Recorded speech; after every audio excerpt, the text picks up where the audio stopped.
Hello friends, कैसे हैं आप लोग। उम्मीद करता हूं आप सभी अच्छे होंगे। मैं सिविल डिकोडर लेकर आया हूं आप सभी के लिए ये वीडियो, जिसमें हम डिस्कस करेंगे टॉप 100 इंटरव्यू क्वेश्चंस जो कि सारे इंटरव्यूज़ में पूछे जाते हैं। चाहे आप वो बिलिंग इंजीनियर के इंटरव्यू देने जा रहे हो, या साइट इंजीनियर के इंटरव्यू देने जा रहे हो, या फिर आप क्वान्टिटी सर्वेयर के लिए जा रहे हो, तो आपके सिविल इंजीनियरिंग के सारे इंटरव्यूज़ के लिए ये वीडियो बहुत इंपॉर्टेंट होने वाला है। तो इस वीडियो को एंड तक ज़रूर देखिएगा। चलिए शुरू करते हैं।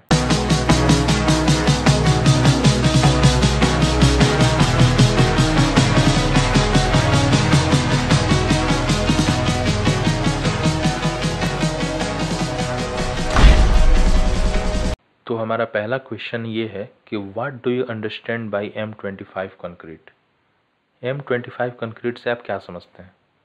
जनरली आपको पता होगा कि कंक्रीट की डिफरेंट ग्रेड्स होती हैं, जैसे कि M7.5, M10, M15, M20, M25। तो इसमें जनरली इंटरव्यूअर्स ये पूछ लेते हैं कि M25 में M क्या है, 25 क्या है, प्लीज़ इसे एक्सप्लेन करें। तो आइए देखते हैं।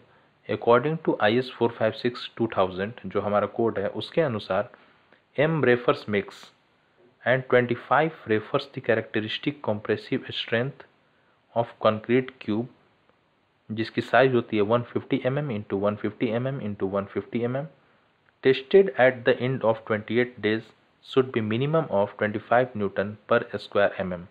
इसका मतलब ये हुआ कि IS 456-2000 के अनुसार M का मतलब होता है मिक्स, 25 जो होता है वो उसका कैरेक्टरिस्टिक कॉम्प्रेसिव स्ट्रेंथ होता है। जब हम क्यूब को 28 डेज के बाद टेस्ट करते हैं तो उसकी स्ट्रेंथ मिनिमम 25 न्यूटन पर स्क्वायर mm आनी चाहिए।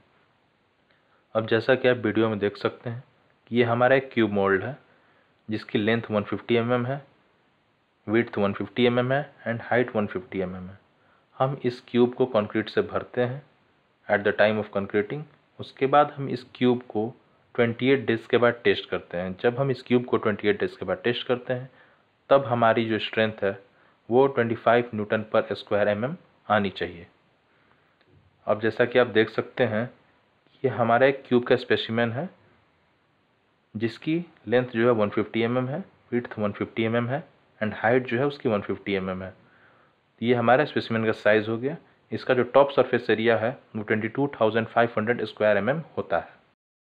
Our next question is what is the specification of tamping rod used in cube filling for cube test. यानी कि जब हम क्यूब टेस्ट करते हैं तो उस टाइम पे हम क्यूब को फिल करते हैं। तो क्यूब फिलिंग में हम टैंपिंग रॉड का इस्तेमाल करते हैं क्यूब को, कंक्रीट को टैंप करने के लिए क्यूब के अंदर में। तो उसमें जो होता है उस टैंपिंग रॉड की क्या स्पेसिफिकेशंस होती हैं, ये जनरली पूछा जाता है। तो according to IS code 2386, 16 mm steel rod with rounded edge is used in cube filling for the cube test. यानी कि IS कोड 2386 के अनुसार जो हमारी टैंपिंग रॉड होती है वो स्टील की बनी हुई होनी चाहिए। उसका जो थिकनेस है या उसका जो डाया है वो 16 mm का होना चाहिए।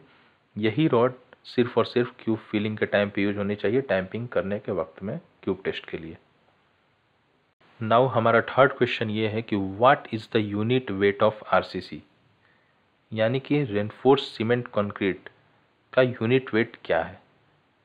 रेनफोर्स सीमेंट कंक्रीट मतलब ऐसा कोई भी कंक्रीटिंग जहां स्टील उसमें मौजूद हो, रेनफोर्समेंट मौजूद हो, उससे हम RCC कहते हैं, रेनफोर्स सीमेंट कंक्रीट। तो इसमें जो है इसका यूनिट वेट क्या है, तो इसका जो यूनिट वेट है वो होता है 2500 किलोग्राम पर मीटर क्यूब। यानी कि कहीं भी कॉलम में, बीम में, स्लैब में कंक्रीटिंग हो रही है और वो 1 m³ की हो रही है तो अप्रॉक्स 2500 किलोग्राम पर मीटर क्यूब उसकी यूनिट वेट आती है RCC की। स्टैंडर्ड्स हमारे IS कोड में दिए हुए हैं। तो जनरली आपको ये याद रखना होगा कि RCC की यूनिट वेट जो है वो 2500 किलोग्राम पर मीटर क्यूब होती है। नाउ हमारा फोर्थ क्वेश्चन ये है कि what is the standard size of a brick. जो हमारा ब्रिक है, जो हमारा रेड ब्रिक या फ्लाई ऐश ब्रिक यूज़ होता है इंडिया में कंस्ट्रक्शन इंडस्ट्री में, उसका जो स्टैंडर्ड साइज कुछ IS कोड के द्वारा दिया गया वो क्या है, ये जनरली इंटरव्यू में पूछा जाता है। तो उसका जो डायमेंशन होता है, जो रेड ब्रिक का एक साइज़ होता है, वो आपने सुना होगा या कहीं पढ़ा होगा कि वो होता है 19 centimetre into 9 centimetre into 9 centimetre. ये क्वेश्चन जनरली हमारे हर एक इंटरव्यूज़ में लोग पूछते ही हैं ये हमें पता होना इसलिए भी ज़रूरी है क्योंकि कहीं भी ब्रिक वर्क निकालने के लिए, नंबर ऑफ ब्रिक्स निकालने के लिए इसका इस्तेमाल किया जाता है। तो हमारा रेड ब्रिक का साइज़ जो होता है 19 इंटू 9 इंटू 9 सेंटीमीटर या 190 इंटू 90 इंटू 90 mm का होता है। तो हमारा फिफ्थ क्वेश्चन ये है कि what is the minimum dia of steel used in columns. हमारे स्ट्रक्चरल एलिमेंट कॉलम जो होते हैं उसमें मिनिमम डाया ऑफ स्टील क्या रखना चाहिए। किसी भी कॉलम को डिज़ाइन करते वक्त यह ध्यान रखना ज़रूरी है कि उसमें मिनिमम डाया ऑफ स्टील क्या रखें। तो IS कोड जो है वो minimum dia of steel recommend करता है कॉलम्स के लिए 12 mm, यानी कि 12 mm से कम का सरिया हम बिल्कुल भी कॉलम के अंदर यूज नहीं कर सकते। ये डिज़ाइन पॉइंट ऑफ व्यू से, स्ट्रक्चर पॉइंट ऑफ व्यू से ये बहुत इम्पॉर्टेंट है कि हम 12 mm डाया से कम का सरिया कॉलम में कभी भी यूज़ ना करें वर्टिकली। तो IS कोड के अनुसार मिनिमम 12 mm डाया का ही सरिया हम कॉलम एलिमेंट्स में यूज़ करते हैं। Now our next question is number of bricks used in 1 metre cube of brick work. यानी कि अगर आपको कहीं 1 मीटर क्यूब का ब्रिक वर्क करना है या कराना है तो उसमें कितने नंबर ऑफ ब्रिक्स यूज़ होंगे, चाहे वो वाल का ब्रिक वर्क हो या कहीं फुटिंग का ब्रिक वर्क हो। तो अगर आप 1 मीटर क्यूब ब्रिक वर्क करते हो तो उसमें नंबर ऑफ ब्रिक्स कितनी यूटिलाइज होगी। तो जनरली जो है 1 m³ ऑफ ब्रिक वर्क में 500 ब्रिक्स आती हैं, क्योंकि जो आपका ब्रिक का डायमेंशन है 19 इंटू 9 इंटू 9 सेंटीमीटर। तो जब आप इसकी वॉल्यूम निकालोगे और 1 मीटर क्यूब से उसे कंपेयर करोगे तो आपको आइडिया आ जाएगा कि अप्रोक्सीमेटली वो 500 ब्रिक्स के आसपास आता है। तो ये फाइनल है कि 1 metre cube of brick work में 500 ब्रिक्स आती हैं। ये आपको बिल्कुल याद होना चाहिए। Now our next question is what is the volume of 1 bag of cement. यानी कि एक बैग ऑफ सीमेंट की वॉल्यूम क्या होती है। तो जनरली हमारा जो सीमेंट बैग होता है वो 50 kg का होता है, ये आपको भी मालूम होगा। बट उसका जो वॉल्यूम है वो क्या होता है। तो ज़्यादातर इंटरव्यूअर्स ये पूछ देते हैं कि एक 50 kg बैग ऑफ सीमेंट की वॉल्यूम क्या है। तो एक 50 kg ऑफ सीमेंट बैग की जो वॉल्यूम होती है वो होती है 0.035 m³। यानी कि अब आप सोच रहे होंगे कि ये 0.035 m³ कैसे आया। तो सीमेंट की डेंसिटी जो होती है वो होती है 1440 किलोग्राम पर मीटर क्यूब एंड उसका एक सीमेंट बैग का वेट होता है 50 kg। तो जब आप 50 kg के लिए वॉल्यूम निकालोगे तो आपको वो मिलेगा 0.035 m³। Now our next question is what is the initial and final setting time of cement. यानी किसी भी सीमेंट का initial and final setting time क्या होता है। मतलब सीमेंट कब हमारा जमने शुरू हो जाता है, कब सेट होने शुरू हो जाता है, उससे हम इनिशियल टाइम कहते हैं। और फाइनली कब सेट हो जाता है उसे हम फाइनल सेटिंग टाइम कहते हैं।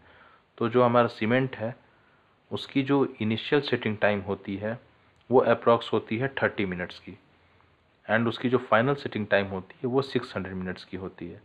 यानी कि जो हमारा सीमेंट है वो 30 मिनट में ही सेट होना शुरू हो जाता है और वो धीरे धीरे सेट होते होते मैक्सिमम 10 घंटे में वो पूरी तरह से सेट हो जाता है।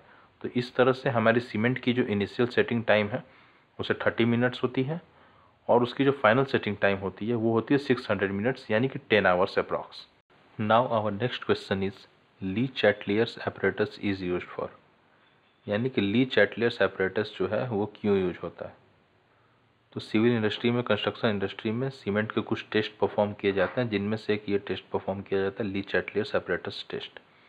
तो जो ली चैटलियर्स एपरेटस टेस्ट होता है वो जनरली जो होता है वो साउंडनेस ऑफ सीमेंट को टेस्ट करने के लिए यूज़ किया जाता है। तो साउंडनेस ऑफ सीमेंट क्या होता है, ली चैटलियर्स एपरेटस कैसे टेस्ट करते हैं, तो ये मैं आपको आने वाले फर्दर वीडियोज़ में इसकी इन्फॉर्मेशन ज़रूर दूंगा। बट अभी के लिए आप ये बिल्कुल याद रखें कि ली चैटलियर्स एपरेटस जो होता है वो साउंडनेस ऑफ सीमेंट को टेस्ट करने के लिए यूज़ किया जाता है। Thank you so much guys for watching my video. Hope ये वीडियो आपको बहुत अच्छी लगी होगी। इसमें जो भी इन्फॉर्मेशन था ये आपके आने वाले करियर ग्रोथ के लिए काफ़ी हेल्पफुल रही होगी। तो अगर आपको हमारा ये वीडियो पसंद आया तो इसे ज़रूर लाइक करें और हमसे बने रहने के लिए हमारे चैनल को ज़रूर सब्सक्राइब करें। Thank you.